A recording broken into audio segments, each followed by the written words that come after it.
Welcome to HD Rare Coins, your ultimate source for rare coins, fascinating history, and the thrill of discovery. From legendary pennies to hidden gems, we explore the world of numismatics one amazing coin at a time.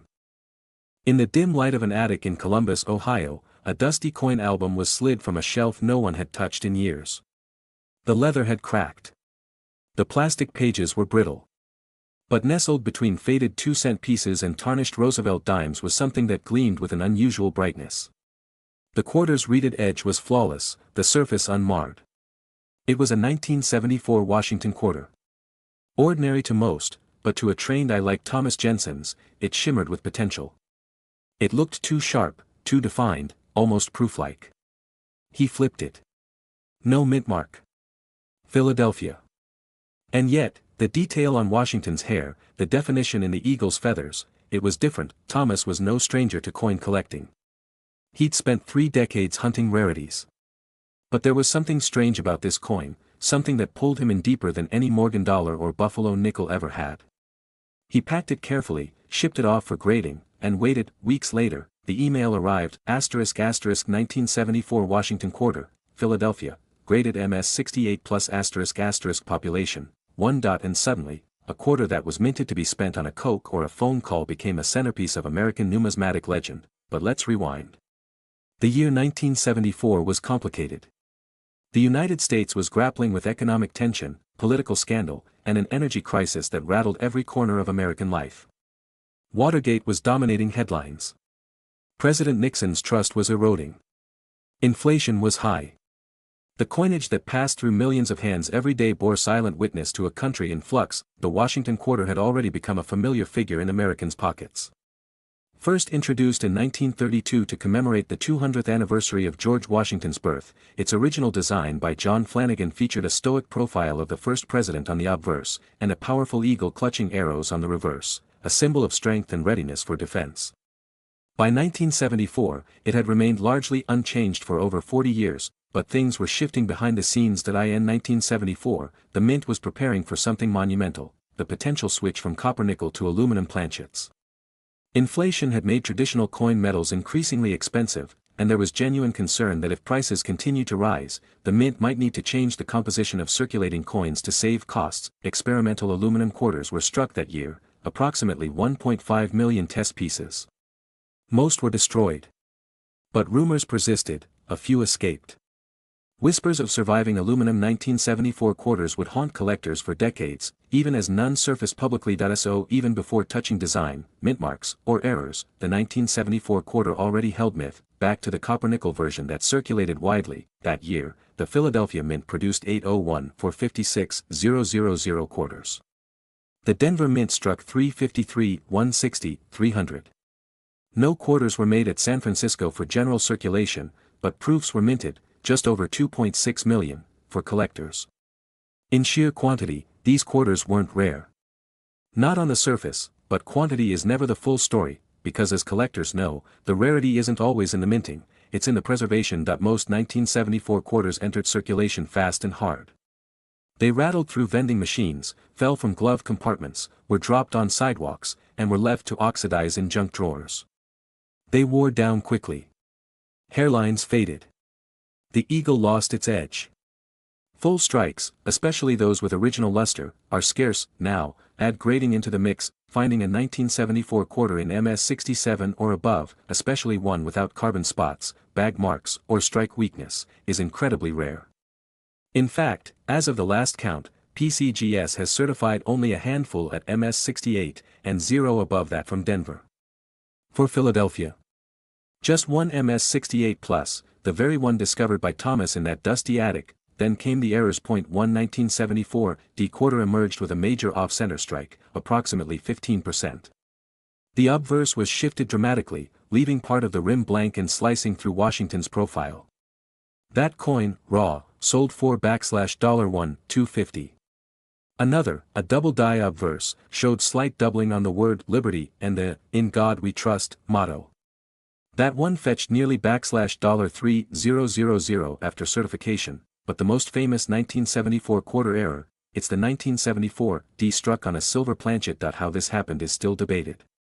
Silver was officially removed from U.S. quarters in 1965, but some leftover planchets remained in the mint system for years.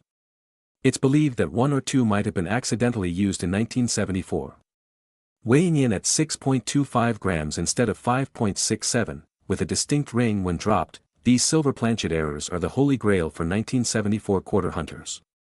Only one verified example has been sold at public auction, $$$$12 650 ***. Meanwhile, the collector community was shifting. YouTube exploded with channels dedicated to modern coin roll hunting.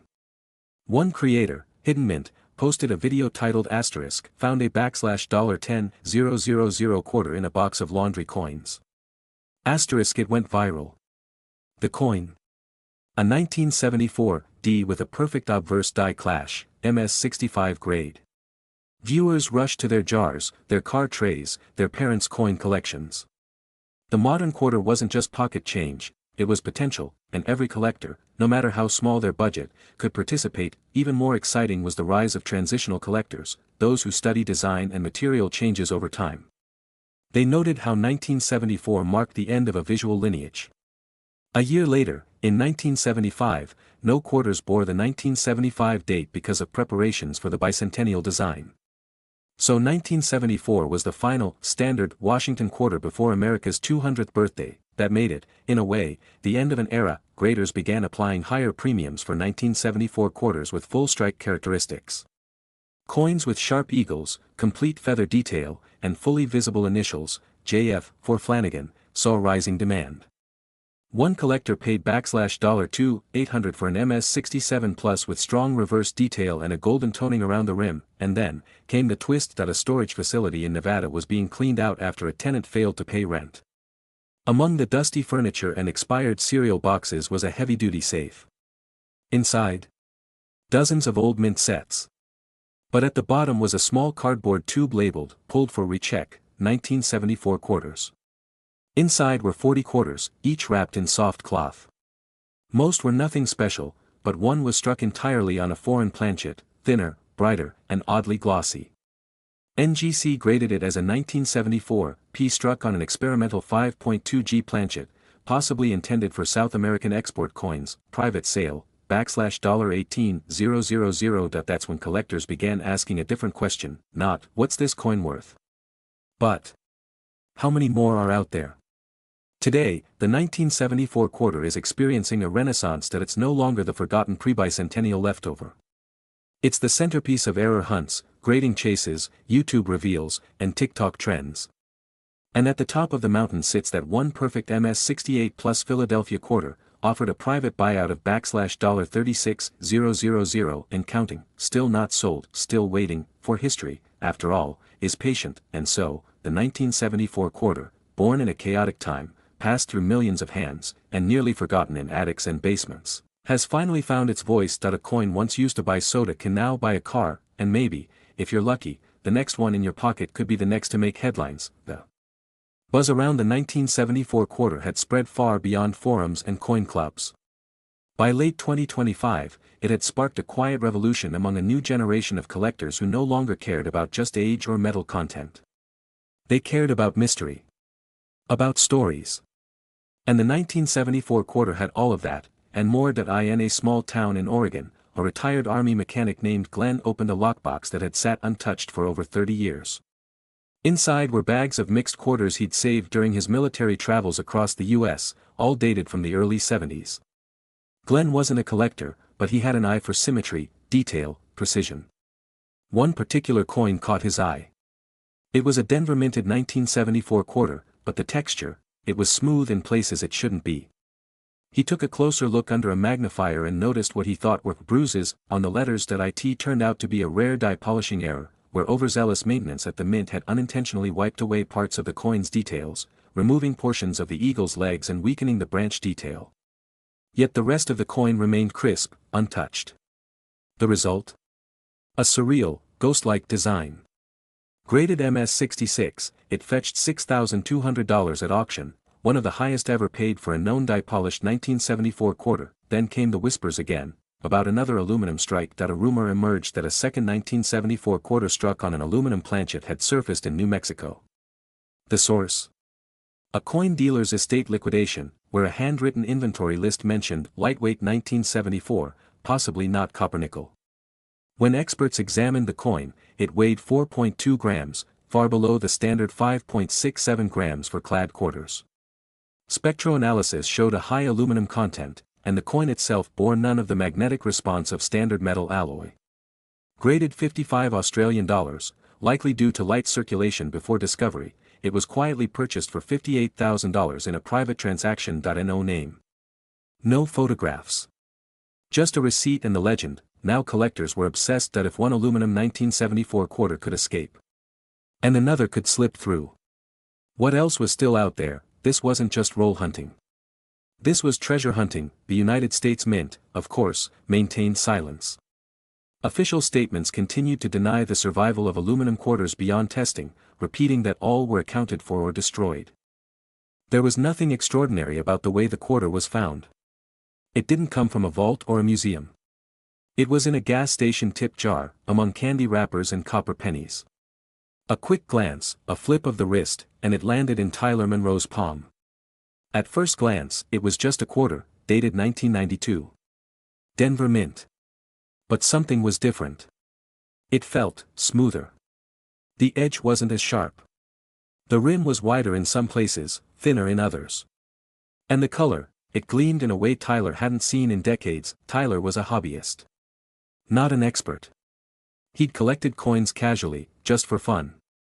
He slipped the quarter into his pocket, thinking little of it. Days later, sorting through his growing collection under an old desk lamp, he noticed the word United had an odd spacing. States seemed slightly misaligned. And the E pluribus unum was strangely muted, not worn but blurry. His hands went cold. He pulled out his loupe, examined it under stronger light. The edges of the letters looked doubled. But it wasn't the usual mechanical doubling. This looked like design creep. As if the die itself had been misaligned. And then it hit him. Could it be one of those? Whispers had floated through the collector community for years, about a rare breed of 1992 quarters. Coins struck using the old, more precise, proof reverse dies by accident. These close AM or Type B reverse varieties were minted in small numbers when the mint mistakenly used proof reverse dies on circulation strikes. They showed up in pennies more often, but some believed they existed in quarters too. The problem?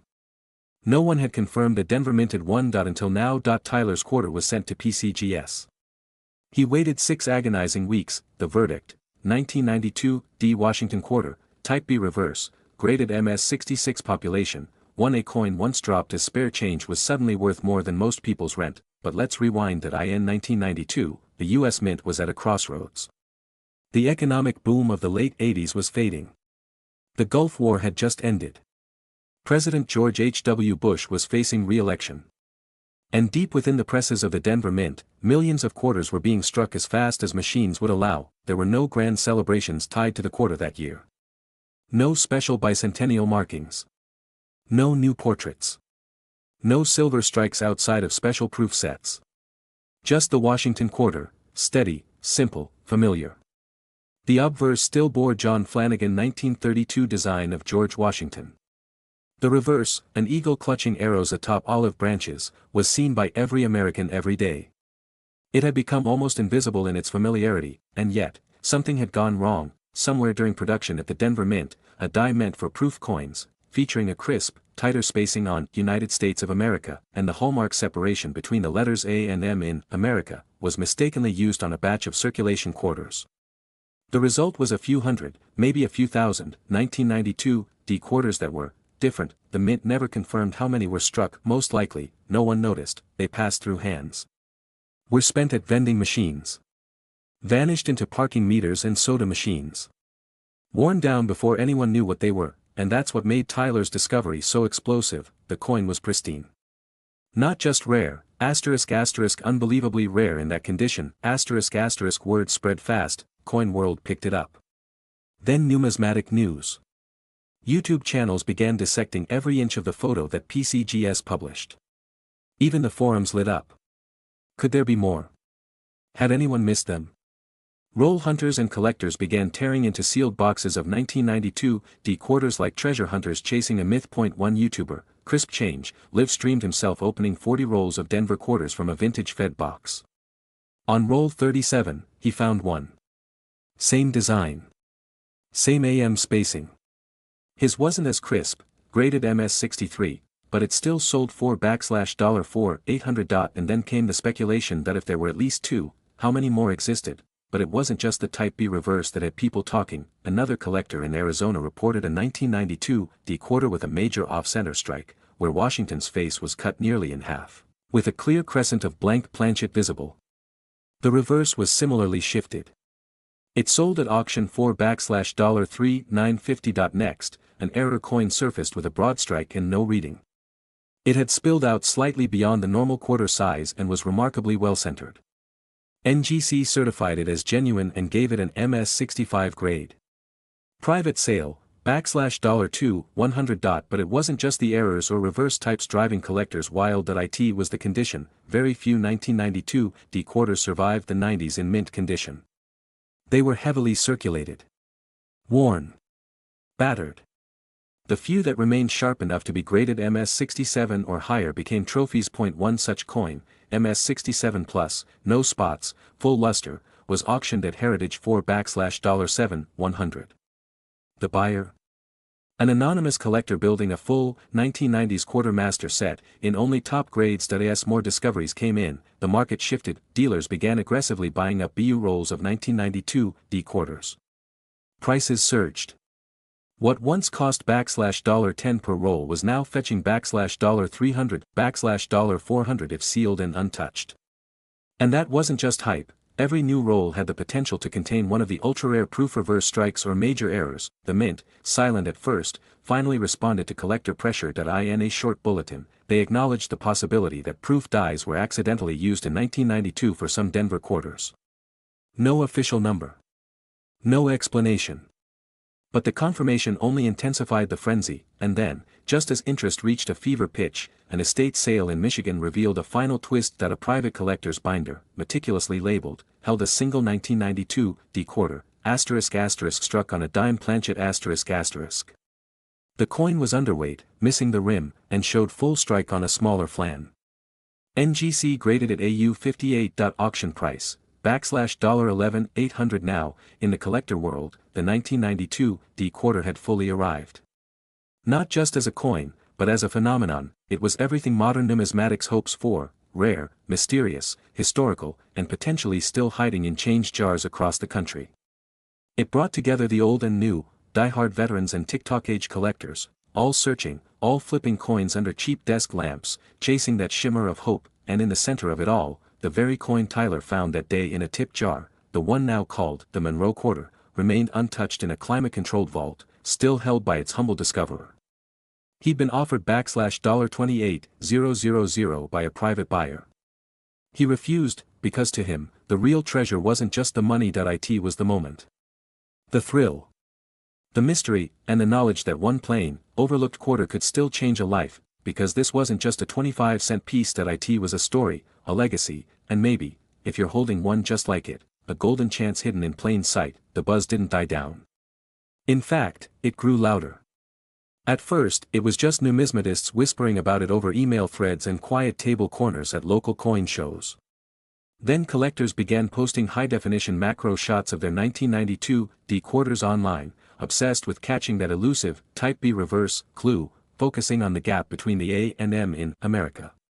Some even hired digital analysts to sharpen coin images, overlaying known proofs against standard strikes, hunting for minute clues like they were decoding ancient relics. And while many finds turned out to be standard issues with hopeful misreads, a handful more surfaced. A third specimen appeared in Vermont, circulated, scratched, but clearly a proof reverse. Graded $53, it still brought in $3,300 at auction. The floodgates had opened. Coin roll hunters, fueled by a mix of caffeine and obsession, were buying sealed Fed Reserve boxes just for a chance to find the next hidden gem. Pawn shops ran dry of old quarter rolls. Some banks started refusing bulk coin withdrawals as entire communities joined the treasure hunt, but while everyone was looking for Type B reverse varieties, a different storm was brewing in an entirely different corner of the 1992 D quarter universe. It began in St. Louis, where a veteran collector named Alvin Jensen came forward with a strange find. His coin, a 1992 D quarter, was oddly thick. He'd weighed it out of curiosity, 6.12 grams, noticeably heavier than the standard 5.67 grams. The metal didn't feel right either. It lacked the usual tinny sound when dropped. Puzzled, he had it tested. The results came back revealing something shocking. The coin was struck on a foreign planchet, likely intended for a now-defunct Caribbean currency contract from the Denver Mint's auxiliary operations. The mistake? A planchet mix-up in the high-speed machinery of a 1992 Denver production line. Though the origin of the blank couldn't be definitively confirmed, metallurgic analysis showed a nickel-brass composition, completely unlike the typical copper-nickel clad. Its value, $19,750, sold to a private buyer in early 2026. And with that discovery, the 1992 D quarter transformed from a coin with one mystery into one with many. Not just a reverse design anomaly, not just an error strike magnet, not just a transitional relic from a quiet minting year. It had become the ultimate shapeshifter. A coin that could appear ordinary, and yet hide a dozen rare secrets beneath the surface. One grader at PCGS, speaking under anonymity, revealed that over 450 submissions of 1992 D quarters had come in just between January and March of 2026 alone. It's like everyone's digging under their couch cushions now, he laughed. But once in a while, one of those cushions hides a diamond. And then came the auction that shook the numismatic world.